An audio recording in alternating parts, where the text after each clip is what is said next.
वनकम वंदनम स्वागतम नमस्ते सत श्री अकाल अस्सलाम वालेकुम। हेलो दोस्तों, मैं आपकी प्रिय दोस्त प्रियंका सभी का स्वागत करती हूँ टाइम्स ऑफ यूपीएससी के चैनल पे। आज वीक का सेकंड डे है, ट्यूसडे, और डेट है 22 अक्टूबर। तो देख लेते हैं आज कौन कौन से आर्टिकल्स हैं। तो देखिए, एडिटोरियल में सबसे पहले आर्टिकल, बहुत सारे आर्टिकल हैं एक्चुअली आज, ठीक है, लेकिन मैंने सोचा कि हम बहुत ही इंपॉर्टेंट आर्टिकल डिस्कस करेंगे जो बहुत एक्सट्रीमली इंपॉर्टेंट है। तो एक तो यहाँ पे ये है कि जम्मू एंड कश्मीर की जो जेड मोरा टनल है वहाँ पे अटैक हुआ है, सिविलियंस पे भी अटैक हुआ है एक्चुअली ये। और ये अभी 5 से 6 साल बाद बहुत बड़ा अटैक है सिविलियंस को इम्पैक्ट करने वाला, क्योंकि एक तो रिसेंटली अभी इलेक्शन भी हुए थे, आपको पता है। तो यहाँ कहीं ना कहीं एक बहुत ही कंसर्न जो है रेस कवर करता है गवर्नमेंट के लिए, प्रेजेंट जो गवर्नमेंट है अभी जम्मू एंड कश्मीर में, ठीक है। तो उसके लिए देख लेते हैं एक बार क्या है। और सेम ही आर्टिकल जो है यहाँ पे एक्सप्लेनेशन पे भी है। एक्चुअली यहाँ पे आज आर्टिकल रिपीटेड है, एक्सप्लेन में भी वही आर्टिकल है जो एडिटोरियल में है, बस वही है कि डिटेलिंग थोड़ी अलग है, एक्सप्लेन में थोड़े फैक्टर बेस्ड बता रखे हैं, ठीक है।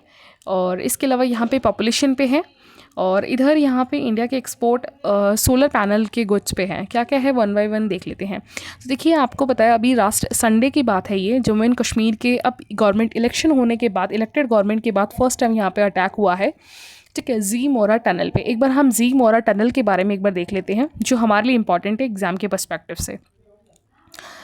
देखिए, ये टनल जो है ना, आपको मैं पिक्चर ही दिखाती हूँ, वेट। जैसे ये जेड मोरा, या हाँ जेड मोरा, जी मोरा बोल रही हूँ मैं, जेड मोरा। देखिए ये रहा, ये 6.5 किलोमीटर का टनल है, ठीक है। ये बन रहा है कंगन और सोनमर्ग के बीच में बन रहा है ये। एक्चुअली ये अगर एक लॉन्ग रूट पे देखोगे ना, तो ये श्रीनगर को कारगिल से जॉइन करेगी 12 महीने। क्या होता है, जब विंटर का सीज़न होता है ना, तो इस बीच वाले एरिया में बर्फ़ का बहुत ज़्यादा एक कतार बिछ जाती है, एक शीट्स होती हैं, जिसकी वजह से क्या होता है कि लोगों का जो ट्रांसपोर्टेशन है वो कारगिल से श्रीनगर बंद हो जाता है ना। और इसीलिए एडमिनिस्ट्रेशन का जो हेडक्वार्टर्स होता है वो विंटर हेडक्वार्टर्स और समर हेडक्वार्टर्स के बेसिस पे भी बढ़ जाता है। लेकिन अब जो है यहाँ पे टनल्स की वजह से क्या होगा कि श्रीनगर कारगिल से 12 महीने कनेक्ट रहेगा, ठीक है। तो यहाँ पे ये जेड मोरा टनल है जिस पे अब ये रिसेंटली अटैक हुआ है, ठीक है। तो आप ये लोकेशन देख लीजिएगा। और इसके अलावा जो है ये देखिए ना, है ना, और ये भी बन चुका है ऑलरेडी। एक्चुअली ये बन गया है गवर्नमेंट के द्वारा, थोड़ा बहुत छोटा मोटा वर्क रह रहा है इसका, ठीक है। अभी रिसेंटली क्या, कोविड के बाद से जो है इसका पोस्टपोन कर दिया गया थोड़ा बहुत काम, बाकी सारा मैक्सिमम इसका काम हो चुका है, ठीक है। अगर हम बात करें ये नेशनल जो है करंटली अगर हम बात करें तो देखिए, श्रीनगर से लेकर लेह तक के कनेक्ट, कारगिल तक का कनेक्ट जो है करेगा ये, ठीक है। और इससे क्या होगा, टूरिज़्म बहुत इम्पैक्ट होगी, इससे एक बूस्ट मिलेगा। ऑलरेडी कश्मीर में अच्छा खासा टूरिज़्म को अट्रैक्ट करने वाला लोकेशन है। इसके साथ साथ जो है ये अब कारगिल तक कनेक्ट हो रहा है, तो कारगिल से फिर लेह भी पास पड़ जाता है, तो वहाँ से ये नेशनल हाईवे 1, नेशनल हाईवे 3 के साथ भी कनेक्ट हो जाएगा, ठीक है। तो इससे बहुत बड़ा एक इम्पॉर्टेंट रोल है। और ऊपर से यहाँ पे पता है इसकी शुरुआत ऑल्दो देखिए बहुत पहले ही कर दिया गया था, 2012 के आसपास, जब belt and road initiative China के द्वारा किया जा रहा था। लेकिन अब जाके ये कंप्लीट हुआ है, ऑल्दो 2023 में इसका कंप्लीट हो जाना था, लेकिन थोड़ा बहुत कम भी बचा हुआ है इसका, ठीक है। और ये मेनली प्रोजेक्ट अंडरटेकन है NHIDCL यानी national highway and infrastructure development corporation limited के अंडर में है ये, ठीक है। और APCO के इंफ्राटेक के साथ मिलकर ये प्रोजेक्ट बनाया गया है, यानी PPP मॉडल पे ही है, वही है ना, प्राइवेट पब्लिक पार्टनरशिप के बेसिस पे है। तो यहाँ पे अटैक हुआ है, तो इसलिए ये इंपॉर्टेंट है। लोकेशन मैप में आ सकता है, इसके आसपास के जो भी लोकेशन है वो देख लीजिएगा आप, ठीक है। नेक्स्ट आर्टिकल चलते हैं। तो देखिए यहाँ पे नेक्स्ट आर्टिकल जो है ना, एक्चुअली नायडू जो आंध्र प्रदेश के CM है ना, इन्होंने अभी रिसेंटली अपने असेंबली में ये बोला कि हमें जो बच्चे हैं, है ना, जो स्टेट्स के फर्टिलिटी रेट है उसे बढ़ानी चाहिए। और इसी चीज़ को सुनते हुए जो DMK के पार्टी के लीडर्स हैं, मिस्टर स्टालिन जो हैं, तमिलनाडु के CM जो हैं, इन्होंने भी ये बात बोल दी कि कम से कम हमें तमिलनाडु को तो कम से कम जो है सदर्न स्टेट या तमिलनाडु को भी जो है मेनली 16 बच्चे तो करने ही चाहिए। क्योंकि आपको पता है सदर्न स्टेट पिछले 20 से 30 साल के अंदर में क्या किया है, इन्होंने अपनी फर्टिलिटी रेट को बहुत डाउन कर लिया है, ठीक है। नेशनल फर्टिलिटी रेट 2.1 से 2.3 के बीच में है। अमूमन 2 से 3 बच्चे हर घर में मिल जाएगा, इससे भी ज़्यादा हो सकता है स्पेसिफिकली नदर्न स्टेट में, लेकिन सदर्न स्टेट्स में बहुत कम हो गया है। इससे क्या हो गया, पॉपुलेशन डाउन हो गई है। और जब पॉपुलेशन डाउन होती है ना, तो क्या होता है कि जो सेंटर में पैसा मिलता है आपको, जो फाइनेंशियल कमीशन बाइफरकेट करती है सेंटर और स्टेट्स के बीच में, वो एक तो पॉपुलेशन के बेसिस पे मिलता है। तो कम पॉपुलेशन दैट मीन्स पैसा कम मिलेगा। ऊपर से जो आपका लोकसभा और राज्यसभा में जो रिप्रेजेंटेशन है, वो भी तो एमपी एमएलए भी तो आपके पॉपुलेशन के बेसिस पे होता है ना। तो ये दोनों का नुकसान जो है सदर्न स्टेट्स पिछले 2-3 डेकेड से फेस करती हुई आ रही है। तो इसी चीज़ को ध्यान में रखते हुए यहाँ पे ये आर्टिकल आया है, देख लेते हैं एक बार इसका, ठीक है, पॉपुलेशन क्वेश्चंस पे। तो यहाँ पे देखिए आंध्र प्रदेश के सीएम ने इस बात को हाईलाइट किया है कि यहाँ पे जो है हमें इंसेंटिव्स देने चाहिए हैं रेजिडेंट ऑफ द स्टेट, ताकि वो ज़्यादा से ज़्यादा बच्चे बढ़ा सके। अब इंसेंटिव्स का मतलब है कि देखिए मोस्टली पता है आपको सदर्न स्टेट जो है हाईली एजुकेटेड है, ठीक है, लिटरेसी रेट अच्छे खासे हैं यहाँ पे। तो यहाँ पे इंसेंटिव्स देने की बात करें, क्योंकि मोस्टली देखा गया है कि जो एजुकेटेड पर्सनालिटी या एजुकेटेड लोग होते हैं ना, वो कोशिश करते हैं कि बच्चे कम से कम रहें, क्योंकि उन्हें इसका जो यूज़ है वो बट नहीं सकता। अगर एक घर में 5 बच्चे, वहीं एक घर में अगर 2 बच्चा है तो रिसोर्सेज 2 को अच्छा मिलेगा रेदर देन 5 के, है ना। तो इसी चीज़ को ध्यान में रखते हुए यहाँ बोला है कि अगर हम इंसेंटिव्स देंगे उनको तो वो इस चीज़ पे काम करेंगे। तो सेम यही जो है तमिलनाडु के चीफ मिनिस्टर ने भी ये बात बोली कि हमें तो 16 बच्चे करने चाहिए, क्योंकि हमने बच्चे कम करने की वजह से हमें बहुत ज़्यादा खामियाजा भुगतना पड़ रहा है। तो अब बात करते हैं डेटास के कि हमारा डेटा क्या बोलता है। देखिए हमारे पास अभी डेटा एक्चुअली 2011 का होना चाहिए था, लेकिन अभी तक हमने सेंसस को डिले ही किया है। और अभी डेटा थोड़ा बहुत है तो वो है आपका union ministry of health and family welfare के द्वारा दिया गया टेक्निकल ग्रुप के द्वारा। तो यहाँ पे इन्होंने ये बात बताई है कि इंडिया की जो पॉपुलेशन है ना, वो आने वाले टाइम पे 60 से प्लस ज़्यादा एज वाले के जो लोग हैं ना, वो ज़्यादा बढ़ने वाले हैं, स्पेसिफिकली आपके सदर्न स्टेट्स में। नॉर्दर्न स्टेट्स तो अभी काफ़ी यंग एज को फेस करेगा। स्पेसिफिकली अगर आप नॉर्दर्न स्टेट में देखोगे तो यहाँ पे यूपी है, यहाँ की फर्टिलिटी रेट, रिप्लेसमेंट लेवल यानी आपकी जो फर्टिलिटी रेट है यूपी में थोड़ी बहुत अब आने वाले टाइम पे कम आएगी, लेकिन इस चीज़ को जो कमी है आंध्र प्रदेश ने पिछले 2 डेकेड यानी 20 साल पहले ही, दैट मीन्स कहने का मतलब है कि यूपी अब जो पॉपुलेशन कंट्रोल करने की प्लानिंग कर रहा है अगले साल से, उस चीज़ को आंध्र प्रदेश पिछले 20 साल पहले ही कर चुका है। तो आप सोचो आंध्र प्रदेश में रेशो कितना कम होगा पॉपुलेशन का, है ना। वहाँ पे एजेड पॉपुलेशन बढ़ रही है। तो यहाँ पे इस रिपोर्ट ने भी ये चीज़ें कुछ चीज़ें प्रोजेक्ट करी हैं, जैसे कि इन्होंने बताया कि इस रिपोर्ट ने यूनियन होम मिनिस्ट्री की तरफ से कि 2011 से 36 तक ना हमारे पास आने वाले 25 साल में जो पॉपुलेशन है ओवरऑल इंडिया की 31 करोड़ बढ़ेगी। उसमें से जो 17 करोड़ है ना, वो 5 स्टेट से ज़्यादा होगा, बिहार, यूपी, महाराष्ट्र, वेस्ट बंगाल और मध्य प्रदेश से होगा। दैट मीन्स पॉपुलेशन का 19% जो पॉपुलेशन है, स्पेसिफिकली इसका भी जो 19% होगा 17 करोड़ का, वो सिर्फ और सिर्फ यूपी से होगा, ठीक है। और यहाँ अगर हम बाकी सदर्न स्टेट्स की बात करें, स्पेसिफिकली आपका आंध्र प्रदेश, कर्नाटका, केरला, तेलंगाना, तमिलनाडु, यहाँ पे 2011 से 36 तक 5 स्टेट्स को मिलाकर भी ना ये 9% तक ही पहुँच पाएंगे। सोचिए कहाँ एक अकेला स्टेट 19% और कहाँ ये सारे 5 स्टेट्स पॉपुलेशन बढ़ाने पे भी 9%। क्योंकि इन 5 स्टेट से पिछले 2 से 30 साल के अंदर, 20 से 30 साल के अंडर में से लेकर इन्होंने जो है पॉपुलेशन बहुत रिड्यूस करी है, ठीक है। जिस ये एक बहुत बड़ा फैक्टर है, पता है। आज भले ये ओल्ड एज का इशू फेस कर रहे हैं, लेकिन ये इसी वजह से एक बहुत बड़ा फैक्टर है कि ये 5 स्टेट है ना, सदर्न इंडिया का ये 5 स्टेट हाईली एजुकेटेड है, ठीक है। टेक्नोलॉजी में भी ये काफ़ी हाई हैं। आप अगर इसरो का रिसर्च सेंटर्स भी देखोगे तो यहाँ पे हैं। हमारा जो आईटी सेक्टर का हब है वो भी यहाँ पे है हाईली। यहाँ पे मेजर जो एम्प्लॉयमेंट है ना, वो आईटी सेक्टर से हैं। यहाँ पे हर घर में आपको 3 से 4 इंजीनियर्स मिलेंगे, और वो भी वो 3 से 4 इंजीनियर घर बैठे हुए नहीं, जॉब करता हुआ मिलेगा, जिसकी पैकेज मंथली 70 से 1 लाख के बीच में होगी यहाँ पे इन सदर्न स्टेट्स की। क्यों? क्योंकि एक तो पॉपुलेशन कम है और जितनी भी पॉपुलेशन है मेनली टेक्निकल बैकग्राउंड में गई है। लेकिन वहीं अगर आप नॉर्दर्न इंडिया के कंपेयर करोगे, जैसे स्पेसिफिकली बिहार, यूपी, महाराष्ट्र, वेस्ट बंगाल, मध्य प्रदेश, यहाँ मेजर पॉपुलेशन अभी भी रूरल बैकग्राउंड से है, ठीक है। तो ये बहुत बड़ा है। और यहाँ पे अगर हम पॉपुलेशन की बात करें, डिक्लाइनिंग फर्टिलिटी की रेट, तो ये कंसर्निंग है, ठीक है। और यहाँ पे ये भी बताया जा रहा है कि आने वाले टाइम पे 2011 से जो पॉपुलेशन 2036 तक है वो 10 करोड़ से 23 करोड़ हो जाएगी, ठीक है। स्पेसिफिकली वही है कि नॉर्थ इंडिया का रोल ज़्यादा रहेगा। अगर हम केरला की बात करें तो इन 5 स्टेट में सबसे लो फर्टिलिटी केरला है, क्योंकि केरला बहुत पहले ही अपना 100% लिटरेसी रेट कवर कर चुका था। दैट मीन्स यहाँ हर इंसान जो है एक पढ़ा लिखा, एक अवेयर है। और यहाँ पे क्या है, अगर पिछले 60 साल से देखोगे तो यहाँ पे 60 साल की उम्र के जो लोग हैं वो ज़्यादा हैं।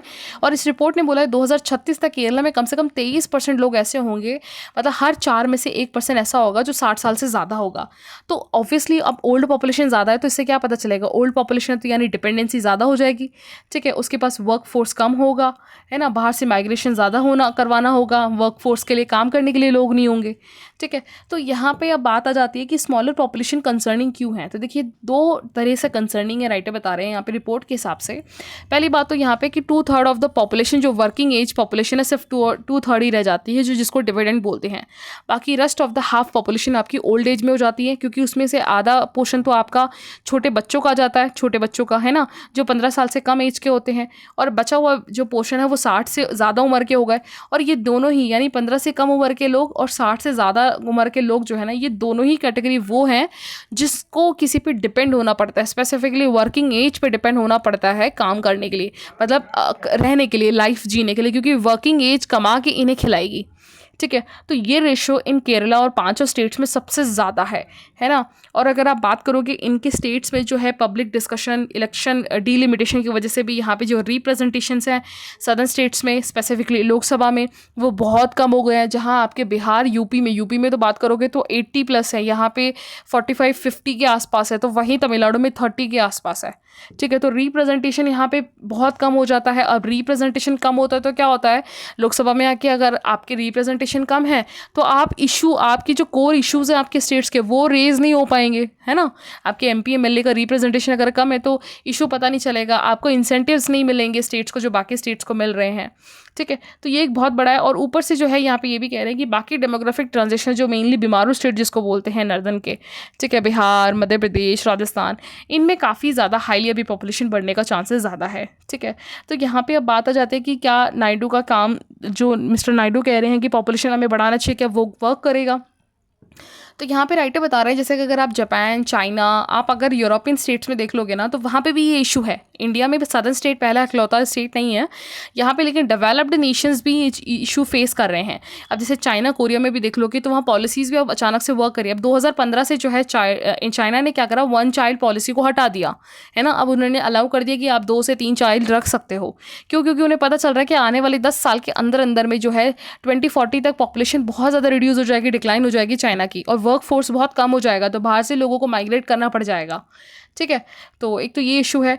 अब जो है यहाँ पे बात आ जाती है कि देखिए अगर 5 डेकेड के पहले बात करोगे तो राइटर ये बताना चाह रहे हैं कि इंडिया जो है मेनली इशू फेस कर रहा था फर्टिलिटी का, ठीक है। यहाँ पे बहुत ज़्यादा ह्यूज पॉपुलेशन थी और इसी वजह से इसको यहाँ पे ध्यान में रखते हुए ये बात है कि 1960 से लेकर 70 के बीच की बात है, ठीक है। उस समय जो है हमारे इंडिया का पॉपुलेशन बहुत ज़्यादा था। हर घर में, हर एक इंसान या एक पेयर में कम से कम 7 से 8, 10-10 बच्चे हुआ करते थे, ठीक है। तो ये साफ दिख रहा था कि अगर इसको कंट्रोल नहीं किया तो 2000 डिकेड तक आते आते, हमारे पास 2000 तक आते आते हम ओवर पॉपुलेशन इतना एक्सट्रीम कर जाएंगे कि बहुत ज़्यादा इशू क्रिएट हो जाएगा। तभी गवर्नमेंट ने यहाँ पे जो है पॉपुलेशन कंट्रोल को फोकस किया, ठीक है। अब इवन अगर आप आंध्र प्रदेश, जो आज चंद्रबाबू नायडू बोल रहे हैं, ये अभी तो फिर भी आंध्रा ने तो बहुत लेट जाके करा है, 2004 में जाके तो अपनी फर्टिलिटी रेट को कम किया है, लेकिन इससे पहले केरला ने 1988 में कर लिया, तमिलनाडु ने 2000 में किया, हिमाचल ने 2002 में, वेस्ट बंगाल ने 2003 में।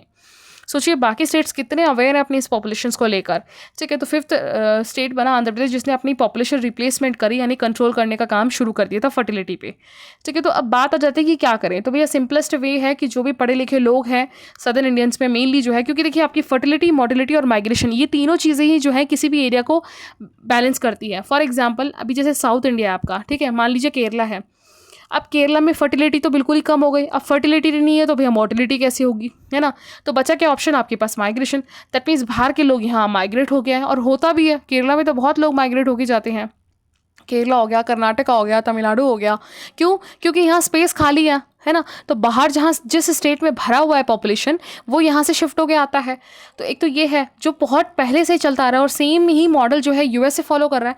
अभी यूएसए में अगर आप देखोगे तो 50% नियरली जो आईटी सेक्टर के जो एम्प्लॉय हैं, चाहे वो सॉफ्टवेयर इंजीनियरिंग हो, सिविल इंजीनियरिंग हो, ठीक है, आईटी सेक्टर में स्पेसिफिकली जो है वो कौन है, हमारे इंडियंस ही तो हैं। क्यों? क्योंकि वहाँ पे स्पेस खाली था यूएसए में स्पेस खाली था भैया, जॉब के लिए जो लोग हैं वो नहीं थे उस समय, ठीक है। अब जो है धीरे धीरे चीज़ वो फुलफिल होती जा रही है। तो अब वही सेम चीज़ें हैं यहाँ पे। लेकिन इसके अलावा राइटर यहाँ भी बता रहे हैं कि देखिए बाकी स्टेट्स की तरह फिर भी इंडिया ने क्या किया था, अपनी पॉपुलेशन अगर 1975 से कंट्रोल करना शुरू किया था, चाइना की तरह बहुत कंट्रोल नहीं किया। इसने एजुकेशन को बहुत सपोर्ट लिया, एजुकेशन के बेसिस पे लोगों को अवेयर किया, है ना। कॉन्ट्रासेप्टिक पिल्स के बारे में, कॉन्ट्रासेप्टिक्स जो भी इंस्ट्रूमेंट्स होते हैं उनको यूज़ करने के लिए बताया कि किस तरीके से आप यूज़ करके बर्थ कंट्रोल कर सकते हो। लेकिन यहाँ पे यही बात है कि अब आने वाले टाइम पे हमें प्रोडक्टिविटी को बढ़ानी पड़ेगी, ठीक है, बूस्ट करना पड़ेगा लेबर फोर्स को, ताकि बेनिफिट रहे जो डेमोग्राफिक डिविडेंड है उससे जितना ज़्यादा से ज़्यादा हम यूज़ कर सकें। जैसे अब नॉर्थ से लेकर नॉर्थ स्टेट्स में जितने भी पॉपुलेशन है उनका यूज़ अगर हो गया ना तो कोई इशू नहीं रहेगा कि अगर वो नॉर्थ से साउथ भी शिफ्ट हो जाते हैं तो वेल्थ ही होगी ओवरऑल, ठीक है।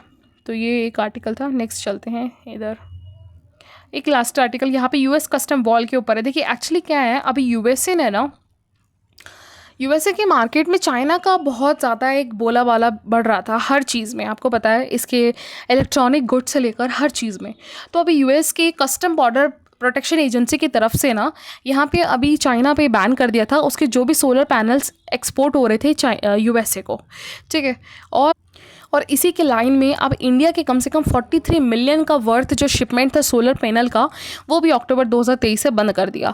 और ये बंद किया गया है Uyghur force labour prevention act के तहत बाइडेन की एडमिनिस्ट्रेशन के द्वारा, ठीक है। यहाँ पे मेजरली ये जो फोर्स्ड प्रिवेंशन एक्ट है ना, ये मेनली पता क्या है, जो चाइना के प्रोविजन से सबसे ज़्यादा मेनली जो मटेरियल्स इंपोर्ट होते हैं या एक्सपोर्ट किए जाते हैं यूएसए के लिए, उन पे कंट्रोल करने का है, ठीक है। क्योंकि आपको पता है चाइना जो है मेनली 80% ज़्यादा मैन्युफैक्चरिंग के स्टेज पे, स्पेसिफिकली अगर आप सोलर सप्लाई ले लो, पीवी जो मॉडल्स हैं, इन सब में डोमिनेट करता है। और अमेरिका को पता है कि अगर हमने चाइना को कंट्रोल नहीं किया ना तो इसका मार्केट का दबदबा इतना एक्सट्रीम बढ़ जाएगा कि ये घुटने टिकवा देगा अमेरिका को भी, ठीक है। डिपेंडेंसी बहुत ज़्यादा बढ़ जाएगी। लेकिन अब इसका खामियाजा जो है ऑल्दो इंडिया को भी भुगतना पड़ रहा है। ऑल्दो भी रिसेंटली अगर आप देखोगे तो ministry of new renewable energy ने राज्यसभा में ये भी बात बोली थी कि इंडिया काफ़ी सेल्फ सफिशिएंट हो गया है पैनल्स के प्रोडक्शन में। अभी रिसेंटली उसने 1 बिलियन जो है एक्सपोर्ट किया है 2022-23 की रिपोर्ट में। लेकिन फिर ये भी बात आ जाती है कि अभी हमें इंडिया को और भी काम करना है, अपने सोलर सेल प्रोडक्शंस के लिए काम करने की ज़रूरत है, ठीक है। तो यहाँ पे इसके साथ साथ जो है राइटर ये भी बता रहे हैं कि अब जो कस्टम है, जिन्होंने ऑक्शंस, जिन्होंने टैक्स लगा दिया, बैन कर दिया, तो ये बहुत बड़ा इम्पैक्ट है चाइनीज़ मार्केट के लिए भी एज़ वेल एज़ इंडिया के लिए भी, ठीक है। और यहाँ पे थिंक टैंक है यूएसए की ग्लोबल ट्रेड रिसर्च इनिशिएटिव, उसने एक डेटा बताया है 2024 के सोलर पैनल के ऊपर। इन्होंने बोला पीवी सेल्स स्पेसिफिकली जो यूएसए में आए हैं ना, असेंबल होके ऑलरेडी पूरा बना हुआ, वो आया है 2.9 बिलियन, और बिना असेंबल के जो आया है ना वो आया है 1 बिलियन की वर्थ रेट पे। समझ रहे हो, मेजरली जो पोर्शन है वो आके असेंबल हो या बिना असेंबल के नॉन असेंबल, और इसका मेजर पोर्शन पता है किसके पास है, चाइना के पास है। अब चाइना पता क्या कर रहा है, चाइना क्या कर रहा है, अब जैसे इंडिया ने काफ़ी इनिशिएटिव्स उठाए थे, PLI कंपनी मतलब यानी प्रोडक्ट लिंक्ड इंसेंटिव स्कीम्स, पता है कि बाहर से जो कंपनियां उन्हें अट्रैक्ट करना, उन्हें बोलना हमारे इंडिया में आके आप प्रोडक्शन तैयार करो और हम आपको इंसेंटिव्स देंगे। इससे क्या हो रहा है कि मेजरली कंपनियां जो लिस्टेड हुई है ना, देखा जा रहा है वो चाइनीज़ कंपनी है। अब चाइना क्या कर रही है पता है, इंडिया के साथ यहाँ पे बना के अब ये प्रोडक्ट यूएसए बेच रही है।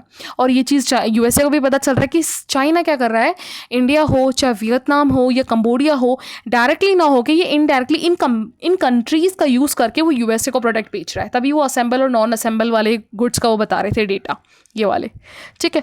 तो सेम चीज़ यहाँ पे देखी गई है। और इवन यहाँ पे अभी जैसे इन्होंने बताया कि जब इस चीज़ को, इनिशिएटिव को हम बढ़ा रहे थे, तो नियरली अभी इंडिया की तरफ से 24 करोड़ के आसपास जो है यहाँ पे इन्वेस्ट किया गया है सोलर पीवी मॉडल्स के लिए 2021 में, ठीक है। और यहाँ पे 2 ब्रांचेस में बटाया गया है स्कीम्स को, 4.5 करोड़ और फिर 19-19.5 करोड़ के आसपास। इसमें जिन कंपनीज़ ने यहाँ पे बिड्स यानी नीलामी बोल के ख़रीदा है, 13 कंपनीज़ हैं, और मेजर कंपनीज़ उसमें देखा गया है कि चाइनीज़ कंपनीज़ हैं, ठीक है। तो ये एक दबदबा बढ़ रहा है। ऑल्दो एक राइटर ये भी बता रहे हैं कि देखिए ये पीएलआई स्कीम से अभी तो स्पेसिफिकली पता नहीं चला कि पीएलआई स्कीम कितना मॉड्यूल्स को इंसेंटिव्स दे रही है, लेकिन चाइना से हट के यानी चाइना पे सीधा डिपेंड ना होकर हम खुद का अपना सेल्फ क्रिएट करना एक बहुत समझदारी है। लेकिन फिर भी इस मार्केट में एज अ इन्वेस्टर बन के आना चाइना का वो भी खतरे से कम नहीं है हमारे लिए, है ना। तो ये भी चीज़ है। और यहाँ पे इंडिया को यहाँ पे ध्यान रखना चाहिए कि चाइना के, अब जैसे चाइना अगर मान लीजिए चाइना की कंपनी है, अगर 13 में से 5 कंपनी में अगर चाइना की कंपनी है तो इट्स ए ह्यूज। अब ये ध्यान रखना पड़ेगा यहाँ पे इंडिया को कि ये भैया 40% तक ही ज़्यादा से ज़्यादा रॉ मटेरियल इंडिया से लेगी, बाकी 60% का मटेरियल तो वो अपने खुद से लाएगी ना। तो क्या वो बाहर से कहाँ से ला रही है, किस प्रोविजन से ला रही है ना। ये चीज़ हमें ध्यान रखना बहुत ज़्यादा ज़रूरी है, ठीक है। तो इसी चीज़ को यहाँ पे इन्होंने बोला कि ग्लोबली अगर आपको अपना अपनी जियो पॉलिटिक्स की जो हवा चलती है उसको अपने पॉजिटिव में रखना है इंडिया को, तो यहाँ पे बहुत स्मार्टली प्ले खेलना पड़ेगा, ठीक है। तो ठीक है, ये ओवरऑल आर्टिकल था। और हाँ, जाते जाते मैं आप में से एक एस्पिरेंट ने, मिस्टर अंकित ने डाउट पूछा कि मैम जो कल हमने डेटा डिस्कस किया था एक इंडस्ट्री के मतलब पोल्यूशन पे, कि वाटर किस तरीके से जो है मिसयूज़ हो रहा है, वाटर स्ट्रेस बढ़ रहा है, और इंडस्ट्री की वजह से क्या हो रहा है कि हमारा 80% वाटर जो इंडस्ट्री से निकाला जाता है वो रिसाइकल तक नहीं होता है ना। तो क्या इससे हमारा फंडामेंटल आर्टिकल 21 का वायलेशन नहीं है, और इससे हमारा judicial even political ruling party भी जो है कहीं ना कहीं यहाँ पे इसको रिप्लेस नहीं करती है। देखिए अगर आप बात कर तो देखिए ऐसा नहीं है कि यहाँ पे चाहे पॉलिटिकल है, गवर्नमेंट हो या इवन जुडिशरी है, फोकस करती है। आप सोचो फोकस करती है, इसीलिए तो आर्टिकल 21 पे उसने फोकस भी किया ना कि भैया आर्टिकल 21 के अंडर एक स्वच्छ जल प्रोवाइड कराना, प्योर वाटर प्रोवाइड करवाना भी इंसान का फंडामेंटल राइट है ना। और इसके अलावा गवर्नमेंट भी काम करती है, जैसे जल जीवन मिशन है, इसके अलावा आप नेशनल वाटर मिशन है, ठीक है। देखिए प्रॉब्लम पता है क्या है हमारे इंडिया में, हमारी गवर्नमेंट हो या जुडिशरी हो, ठीक है, इन्हें इशू पता भी है, हमने इशू का एड्रेस भी कर लिया है, हमने इशू के लिए पॉलिसीज़ भी ला दी हैं।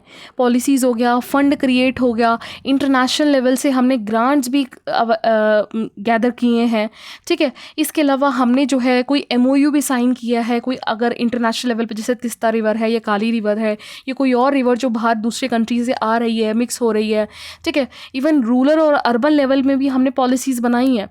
प्रॉब्लम है, एक तो मेजर प्रॉब्लम इसका इम्प्लीमेंटेशन नहीं है। आपको क्या लगता है कि पिछले 70 साल में हमने लॉस की कमी रखी है? बिल्कुल भी नहीं। और ऐसा भी नहीं है कि इन लॉस को अमेंड नहीं किया, काफ़ी अमेंडमेंट किया जाता है, जुडिशरी का भी इंटरफेयर रहता है। एक तो इम्प्लीमेंटेशन में फोकस बहुत कम है कि अगर मान लीजिए जैसे जल शक्ति प्लानिंग है, जल शक्ति या अटल भूजल योजना है, या फिर हर खेत को पानी है कि हम वाटर का मैक्सिमम यूज़ कर सकें, कम से कम वेस्ट कर सकें हम, ठीक है। तो यहाँ पे आप बात बताइए इसको कितने लोग, इवन स्पेसिफिकली यहाँ पे इम्प्लीमेंटेशन से मतलब है यहाँ पे एडमिनिस्ट्रेशन लेवल से भी, ठीक है, यहाँ पे लोगों के जो पीपल हैं वो कितने सीरियस होकर इस चीज़ को लेते हैं, आप खुद बताइए, है ना। यहाँ पे चाहे जनता के तौर पे हो या एडमिनिस्ट्रेशन के लेवल पे हो, यहाँ पे इम्प्लीमेंटेशन बहुत बड़ा ड्रॉबैक है इंडिया में। ऐसा नहीं है कि हमारे पास पॉलिसीज़ नहीं है, लॉज नहीं है, जुडिशरी नहीं है। अब जुडिशरी भी कब तक किसी पर्टिकुलर एक इशू पे वो अपने ही जो है केस पे केस सुनती रहेगी, उसके पास अथा है। अब आप सोचो ना, इन वाटर्स को ध्यान में रखते हुए ना, वाटर हो गया, एयर पोल्यूशन हो गया, इसको ध्यान में रखते हुए 2010 में ग्रीन ट्रिब्यूनल बनाया था, ठीक है। ग्रीन ट्रिब्यूनल बनाया, उसके अंडर में ये लेक्स, पॉन्ड्स हो गए, ठीक है, इनको भी जो है सिक्योर करके रखना भी जो है ग्रीन ट्रिब्यूनल का मेन टारगेट है। अब आप सोचिए, है ना। तो यहाँ पे इम्प्लीमेंटेशन करना बहुत ज़रूरत है, और हमारे लोगों का जो हैबिट है ना वो बहुत बुरा है यार, बहुत ही बुरा है। अगर हम एक दूसरी बात जो है, अगर इंडस्ट्री में देखिए, इंडस्ट्री लेवल में अगर 80% वाटर बाहर सीवेज में आके निकल रहा है, पोल्यूटेड है ना, तो सबसे पहले इंडस्ट्री के जो ओनर है, अब ओनर कौन होता है, बहुत बड़े बड़े या तो पॉलिटिशियन से सपोर्ट में होते हैं या बहुत बड़े बिजनेस के टाइकून होते हैं। अब आप सोचिए इन दोनों का अगर आपस में मेल झोल है तो फिर कौन ही इसको तैयार कर रहा है। यहाँ पे ध्यान तो पॉलिटिशियंस को ध्यान रखना है ना कि भैया आपने कितने रूल्स एंड रेगुलेशंस, ऊपर से जो इन्वायरमेंटल इम्पैक्ट असेसमेंट के द्वारा जिन्होंने लाइसेंस ग्रांट किया उसके ऊपर सीरियसली एक्शन नहीं उठाया। अगर आपने यहाँ पे रीचेक नहीं होता कि आपने अपनी इंडस्ट्री जो है क्या मेंटेन कर रखी है, क्या आपने ये सारे प्रोटोकॉल्स पास करे हैं या नहीं करें, अगर नहीं करें तो फिर आपका लाइसेंस रद्द कर दिया जाएगा। कोई ऐसे सजा नहीं है हमारे कंट्री में, सबसे बड़ी बात पता है, इम्प्लीमेंटेशन भी सीरियसली नहीं है, ऊपर से इसका क्रॉस चेक वेरिफिकेशन नहीं होता कि कितना जो है कोई भी पर्टिकुलर इंडस्ट्री है या कोई पर्टिकुलर लैंड या उस पर कोई बिल्डिंग बनी हुई है तो कितने लॉ एंड रूल्स का उसको ऑर्डर को चेक किया गया है ना, और उसके ऊपर सज़ा कोई पनिशमेंट नहीं है। अब एग्जाम्पल के लिए आप दिल्ली वाला केस ले लो, ठीक है। अब दिल्ली में रेनफॉल के टाइम पे कितना बड़ा पानी का फ्लो बह गया था, है ना, राजेंद्र नगर का आपको सीन याद है, ओल्ड राजेंद्र नगर का, करोल बाग का। अब वहाँ से इंडस्ट्री, अब वहाँ पे कोचिंग के पूरा इंडस्ट्री बना हुआ है, बिल्डिंग्स, मैं तो कह रही हूँ अब राउस आईएएस हो या कोई भी आईएएस की कोचिंग हो, अब आप मुझे बताइए कि उस इंडस्ट्री में ये कह रहे हैं कि उनका जो बेसमेंट है वो सही नहीं था, वहाँ पे पानी भर गया, वहाँ पे बच्चों की डेथ हो गई।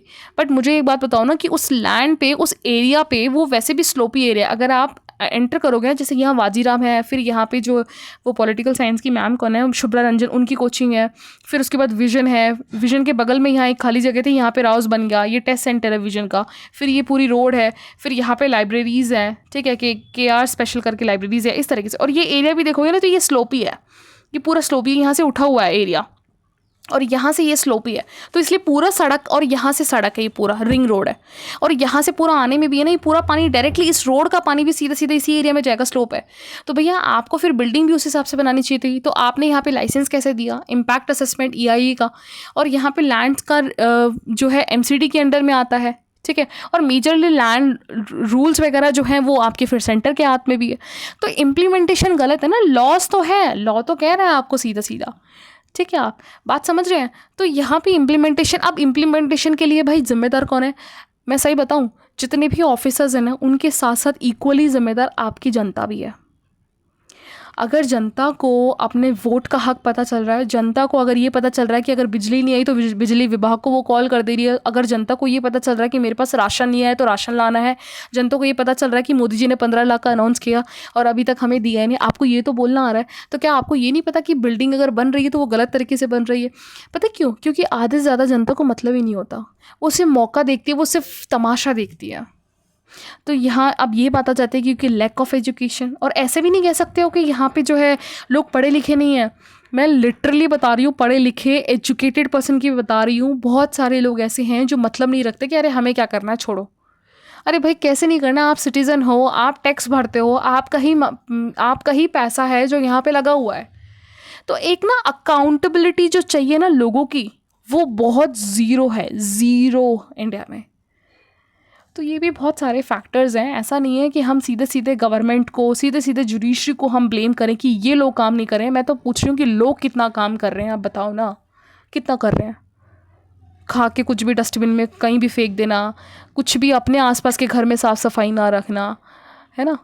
तो खुद भी तो रिस्पॉन्सिबल नहीं हो ना यार, वही बात है कि आप जो करोगे वही आप भुगतोगे, आप जैसे कर रहे हो वैसे आपके ऑफिसर्स हैं। अगर स्ट्रिक्ट रहे, आपके पूरा एक छोटा सा मोहल्ला भी स्ट्रिक्ट रहा, तो वो उस एरिया के एटलीस्ट जो वार्ड मेंबर होगा उस तक को डरा के रखोगे आप कि भैया अगर तूने साफ़ सफाई नहीं करवाई है, तूने रोड नहीं बनवाया, तो हम अगली बार तुझे वोट नहीं देंगे। बंदा डरेगा, क्योंकि आप डेमोक्रेसी का यही तो पावर है ना, पावर तो जनता के पास है, लेकिन यह जनता ही सो रही है, सबसे बड़ी बात जनता सो रही है, ठीक है। तो आई थिंक आपको समझ में आया होगा। बाकी आप बताना कमेंट सेक्शन में आपका क्या पॉइंट ऑफ व्यू रहता है इस पे जो मैंने बताया। Thank you.